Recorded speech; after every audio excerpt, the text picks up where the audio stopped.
Se você é dev júnior ou você está começando sua carreira agora da programação, você provavelmente já cometeu algum desses 5 pecados que eu vou te apresentar nesse vídeo. Meu nome é João Victor, sou professor de robótica e de programação, e o primeiro erro que todo dev comete ou já cometeu em algum momento da carreira é tentar fazer tudo de uma vez e depois desistir. Então todo mundo tem aquela fase dev querendo ser Mark Zuckerberg, criar o próximo Facebook e etc. Então vai lá, faz um projeto gigantesco e depois de um tempo não está conseguindo nem olhar mais para ele. Para você conseguir resolver isso aqui, você tem que fazer o quê? Quando você for criar um projeto novo, você tem que colocar uma label nele, dar um nome para ele. Que tipo de projeto é esse? Tem 3 que eu gosto de separar os meus.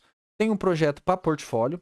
Esses projetos aqui, eles não são para aprender algo necessariamente novo do zero, mas às vezes você vai acabar usando uma ou outra coisa ali nova, mas são para focar em alguma coisa que você já sabe, porque você está tentando provar seus conhecimentos nele. Então você monta lá ele bonitinho, coloca no seu portfólio. Os outros projetos é o projeto didático. Então esse aqui ele vai ser algo bem simples, bem abstrato, coisas inúteis mesmo, porém você vai usar alguma coisa nova, seja uma biblioteca, um framework ou qualquer outra coisa que você quer aprender. Mas ele tem que ser o quê? Apenas poucas coisas novas que você tem que aprender, não dá para enfiar um monte de coisa nova, senão você vai acabar desistindo também e desanimando, porque não vai conseguir avançar com o projeto. E esses projetos, eles têm que ser bem simples, com um tema bem específico, tipo uma to-do list, um aluguel de carro, por exemplo. Você quer aprender uma biblioteca de datas. Fazer um sistema que aluga carros ou livros é uma boa, porque você vai ter que calcular multas, vai ter que calcular quanto tempo falta para o aluguel do cliente acabar e etc. E o terceiro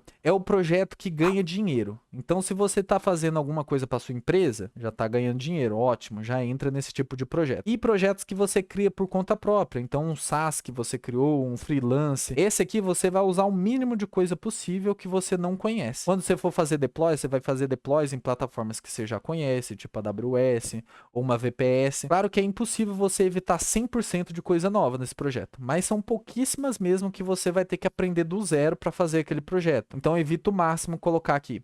Tenta sempre fazer um projeto do zero ali, algo bem simplesão, para você aprender aquela tecnologia e aí sim aplicar. Principalmente você que é júnior, que está no início da sua carreira e meio que se perde ali na hora de colocar uma ferramenta nova num projeto. E o segundo pecado aqui é um pouco vergonhoso. Mas antes disso, deixa seu like aqui, por favor. Se inscreve nesse canal, vou ser imensamente grato. Pretendo trazer mais vídeo como esse para todo mundo aí da área, seja back, seja front, seja mobile. O segundo pecado, cara, eu já cometi, eu já vi gente cometendo, que é tentar aprender muitas linguagens de programação ou frameworks e depois se gabar que já sabe isso. Então tem até um termo muito famoso aí que é o programador Hello World, aquele cara que aprende um JavaScript, sabe dar Hello World, vai pro Rush, já tenta dar outro Hello World, vai pro Java, também faz a mesma coisa e nunca foca em uma só. Inclusive amigos meus já me falaram que só faltava for para ele aprender uma linguagem de programação inteira.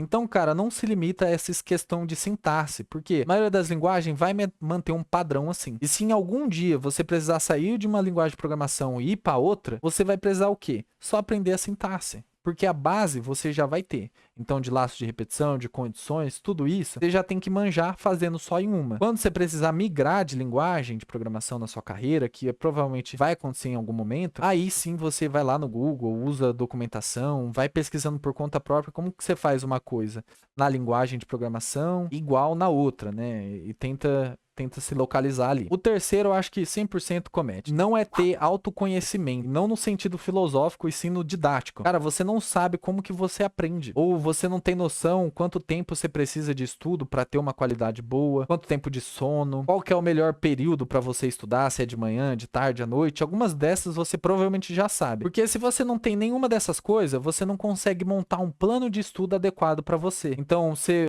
gosta de ler livros, ou artigos, ou videoaulas no YouTube e etc, você não consegue montar isso em um plano de aula e você vai se perder. E sem um plano, qualquer caminho serve. Por isso que a galera fica indo de hype por hype. Aprende o framework, depois vai pro outro. Aí sai um revolucionário, aí vai lá e tenta aprender ele também. Com um plano de estudo bem definido, você não faz isso. Uma dica aqui de plano de estudo para você que quer se organizar. Abre aí uma página do Notion ou um seu caderno e vai separando por dias. Então, início do mês, todo início de semana, você pega lá e vai definindo, pô, o primeiro dia dessa semana semana eu faço isso, segundo isso, terceiro isso. Não precisa definir nem os horários se você não curtir. Mas vai separando, pô, tem que ler esse artigo, tem que ler esse outro, eu tenho que ver essa videoaula. Vai fazendo coisa curta, um bloquinho só de estudo, porque mesmo você estando cansado ou inspirado naquele dia, você se garante que você vai conseguir fazer aquele dia. Se for 4 artigos, por exemplo, 3 videoaulas, aí vai planejando todos os dias. Aí se caso acontecer um imprevisto, você não conseguir estudar,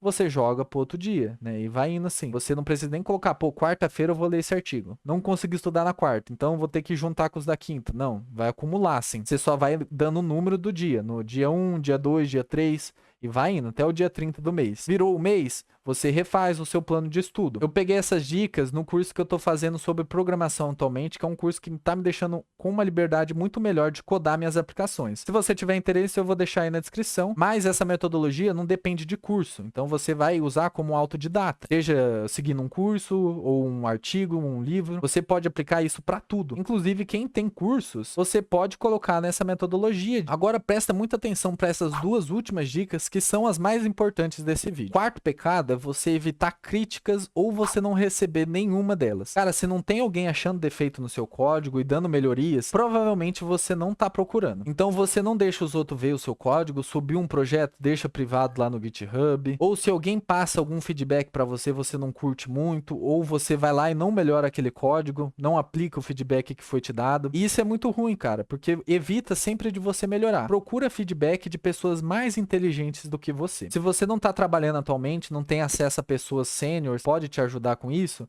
então procura feedback de professores ou colegas da área que sabem mais do que você. Pega essas dicas e aplica realmente no seu código. Claro que não precisa pedir para ele revisar um projeto inteiro. Traz trechos do código. Pergunta assim, professor, essa aqui é a melhor forma de fazer esse código? Se tem como melhorar? Se tem outro jeito mais certo, mais correto de fazer? A quinta dica é não tá criando oportunidade para você. Então tem muitas vagas, postagens no LinkedIn hoje em dia, reclamando de ter muitas vagas com requisito de ter experiência, mesmo sendo uma vaga para iniciante. Eu não tô falando que isso aqui é certo, é muito errado das empresas realmente fazer isso. Mas você pode contornar isso ativando o seu modo empreendedor. Eu, por exemplo, criei um site para empresa de circulares aqui da minha cidade. Isso aqui foi em 2022.